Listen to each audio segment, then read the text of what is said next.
ในวันที่ 30 มิถุนายน 2026 เมืองไซธานีนครหลวงเวียงจันทน์ได้จัดพิธีสร้างตั้งตาแสงทางอนอย่างเป็นทางการ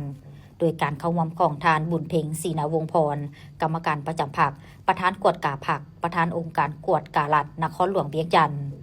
มีทานเวียงคำศรีหาโคตรกรรมการพรรคนครหลวงเวียงจันทน์เลขาพรรคคณะบริหารงานพรรคเมืองไซธานี หัวหน้าคณะสมาชิกสภานครหลวงเวียงจันทน์ประจำเขตเลือกตั้งเมืองไซธานีมีบรรดาการนำผักลัดขันนครหลวงเวียงจันทน์เมืองบ้านองค์การจะตั้งทุกภาคส่วนภายใน 17 บ้านและแขกถึกเสริญเข้าร่วมท่านเพชรสมพรแสนศรีประธานคณะกรรมการปกครองเมืองไซธานีได้ขึ้นผ่านรายงานบทรายงานการสร้างตาแสงโดยให้ฮู้ว่าตาแสงทางอนแมนมีสำนักงานตั้งอยู่บ้านภูคำเมืองไซธานีนครหลวงเวียงจันทน์โดยมีเนื้อที่ 84.77 กิโลตารเมตรมีพลเมือง 45,806 คนและกวมเอา 17 บ้านคือ บ้านทางอนบ้านโนนสะอาด บ้านอุดมผล บ้านลาดขวย บ้านนา บ้านทาสมมอ บ้านภูคำ บ้านแกงไข่ บ้านทาสว่าง บ้านโนนบ่อแก้ว บ้านเวินคำ บ้านเจริญใส บ้านสามสะอาด บ้านโพนใส บ้านหนองโหน บ้านหนองเข็ง และบ้านโพนงาม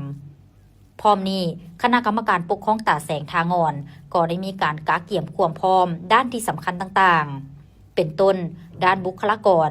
แม่นได้จัดวางโครงประกอบโครงจักรอย่างครบถ้วนมีพนักงานรัฐกรประจำการและได้ผ่านการฝึกอบรมการนำใช้ระบบที่ทันสมัยในการบริการประตูเดียวด้านนิติกรรมได้สำเร็จการห่างและออกข้อตกลงที่เกี่ยวข้องเพื่อรองรับการเคลื่อนไหวเวียกงานการเก็บค่าธรรมเนียมและค่าบริการผ่านระบบอิเล็กทรอนิกส์ด้านสถานที่แม้นได้สำเร็จการปรับปรุงห้องการติดตั้งระบบเครือข่ายรับประกันความไวในการบริการและจัดพิมพ์ป้ายข้อมูลต่างๆเพื่อความสะดวกในการติดต่อพัวพันของประชาชนส่วนทิศทางแผนการในต่อหน้าภายหลังการประกาศสร้างตั้งอย่างเป็นทางการตาแสงทางอนแม้นจะได้สืบต่อสมทบกับองค์การจัดตั้งที่เกี่ยวข้องเพื่อสร้างตั้งหน่วยงานต่างๆและเล็งกำหนดแผนพัฒนาเศรษฐกิจสังคม5 ปี 2026-2030 เพื่อพัฒนาตาแสงให้มีความเข้มแข็งและยืนยงโอกาสเดียวกันในพิธีก็ได้มีการมอบมติตกลงให้แก่คณะบริหารงานตาแสงทางอนรับโดยเมนทานดวงประดิษฐ์พ้นหาลาดกรรมการพรรคเมืองประธานคณะกรรมการปกครองตาแสงทางอนท่านนางสอนเพชรบรรณราชและท่านจันทร์สุขศรีสมพันธ์รองประธานคณะกรรมการปกครองตาแสงทางอน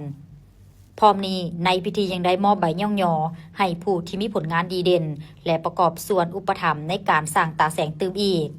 จากนั้นท่านดวงประดิษฐ์พ้นหาลาดกรรมการพรรคเมืองประธานคณะกรรมการปกครองตาแสงทางอนพร้อมด้วยการนำนครหลวงเวียงจันทน์เมืองไซธานีและแขกถึกเชิญได้ร่วมเปิดป้ายและลั่นข้อง9 บาทเพื่อเป็นสิริมงคลในงานและเยี่ยมชมสถานที่เฮ็ดเวียกของตาแสงทางอนตื่มอีก